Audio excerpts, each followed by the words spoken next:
देखिए, नीतीश कुमार के राज में बेतिया राज कानून जो है पारित कर दिया गया है, लेकिन कानून बनाने से पहले बेतिया का माहौल और बेतिया की जनता की राह जो है काफ़ी जो मुश्किलें जो बढ़ती जा रही है उसका जायजा नहीं लिए और कानून ला दिए। लेकिन इसमें जो है करीब हजारों घर जो है बेघर हो जाएंगे। इसी मुद्दे पर हमारे साथ बात करने के लिए पूरे आईपीएस अमिताभ दास सर हैं। सर, अब बेतिया के लोग जो हैं बेघर हो जाएंगे हजारों की संख्या में। क्या कानून बनाने से पहले वहाँ का जायजा लेना चाहिए था? किस तरह का बात है, क्या होना चाहिए, क्या इसमें संशोधन करना चाहिए? लेकिन डायरेक्ट कानून बनाना है, फिर उसके बाद पारित करना, डंडे चलाना, फिर आप कहते हैं कि हम विकास की राह पर चल रहे हैं। सही है। देखिए, ये पलटू राम का बिल्कुल एक आप कह सकते हैं तुगलकी कानून है।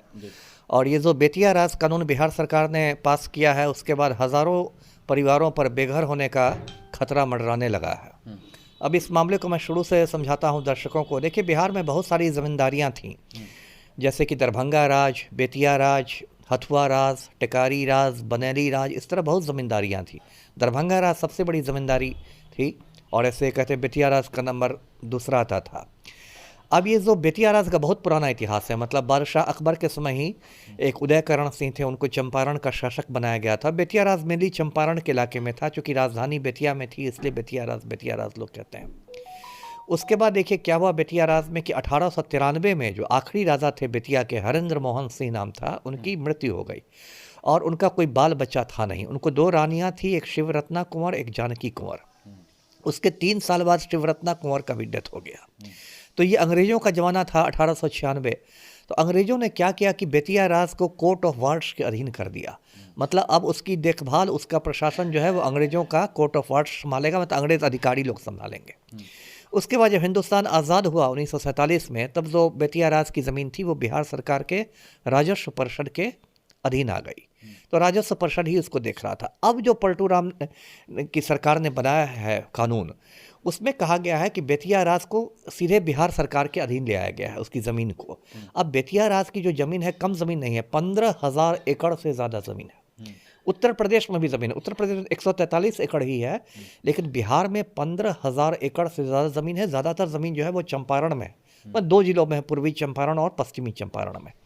अब जो हमारे राजस्व मंत्री हैं, राजस्व और भूमि सुधार मंत्री जो दिलीप जायसवाल हैं, वो कह रहे हैं कि भाई उसमें हज़ारों लोगों ने, हज़ारों परिवारों ने अतिक्रमण कर लिया, अवैध कब्जा कर लिया है, तो उनको अब सरकार खाली कराएगी।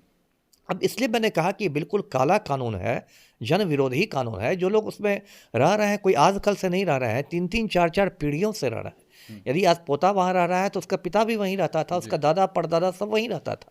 तो 4-4 पीढ़ियों से रहने वाले लोगों को आप रातों रात बिना किसी पुनर्वास की व्यवस्था किए हुए, बिना कोई विकल्प दिए हुए आप ऐसे ही डंडा मार के खाली करा दीजिएगा। ये बिहार है, भारत है कि उत्तर कोरिया है? पहले तो ये हो जाए।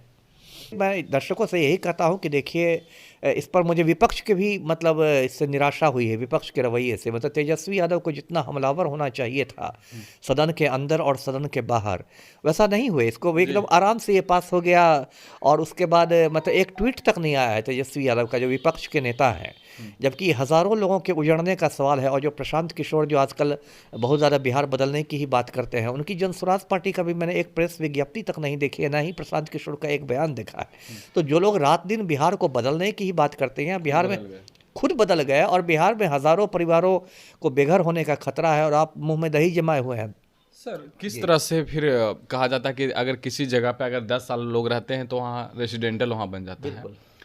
यहाँ पुश्ते 10 पुश्त के करीब जो रह रहे हैं, 4-4 पीढ़ियों रह रहे हैं। और दूसरी बात है कि कहते हैं कि भूमिहीनों को हम जमीन देते हैं, तो फिर जो वर्तमान में भी बना हुआ है जिसे मिल गया है, तो फिर से छीनने का क्या तुक हो गया? देखिए, तुक कुछ इसलिए मैंने कहा कि जन विरोधी। देखिए 2014 के बाद इस देश में ऐसी मतलब परिस्थिति बन गई, मैं पूरे देश की बात कर रहा हूँ, कि भाई गरीबों की जमीन छीन छान के पूंजीपतियों के चरणों में रख दो।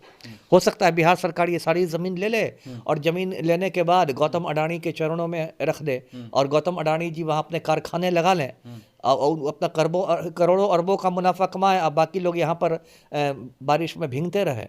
तो ये जन विरोधी कानून है। तो चूंकि और किसी ने कुछ नहीं किया, सत्ता पक्ष ने तो पास ही किया, विपक्ष मौन ही धारण किए हुए है, तो अब मुझे ही आना पड़ेगा मैदान में। तो कल से दिसंबर शुरू हो रहा है। मैंने वकीलों से बात की है, मैं कोशिश कर रहा हूँ कि इस मुद्दे पर एक जनहित याचिका दायर की जाए PIL पटना हाई कोर्ट में, और पटना हाई कोर्ट में हम लोग इस जन विरोधी कानून को चुनौती देने जा रहे हैं। आईपीएस अमिताभ दास चैलेंज करेंगे? एकदम चैलेंज करेंगे, क्यों नहीं चैलेंज करेंगे। मैंने आनंद मोहन की रिहाई को भी हाई कोर्ट में चैलेंज किया है ना। जब सब लोग यही मुंह में दही जमा के ही बैठ जाएंगे तो किसी को तो योद्धा को उतरना पड़ेगा ना। तो दास बिंदास इतना भी?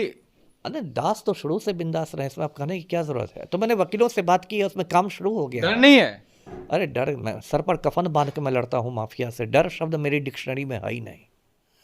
डर शब्द है ना, भय शब्द, वो मेरे शब्दकोश में नहीं है। नीतीश कुमार तो विकास की राह पर हैं, आप उनको चैलेंज कैसे कर रहे हैं? अरे चैलेंज तो कर ही रहे हैं, विकास के राह पर क्या है। पलटू राम तो मैं क्या कहूँ, माफिया डॉन अनंत सिंह के आज्ञाकारी ये भी चपरासी कई बार हैं। आपको टारगेट कर चुके हैं। हाँ कर ही चुके हैं। पलटू राम ने बाकायदा अनंत सिंह को मेरी हत्या की सुपारी दे दी है, लेकिन मैं तो सर पर कफन बांध के लड़ता हूँ, लड़ता रहूंगा।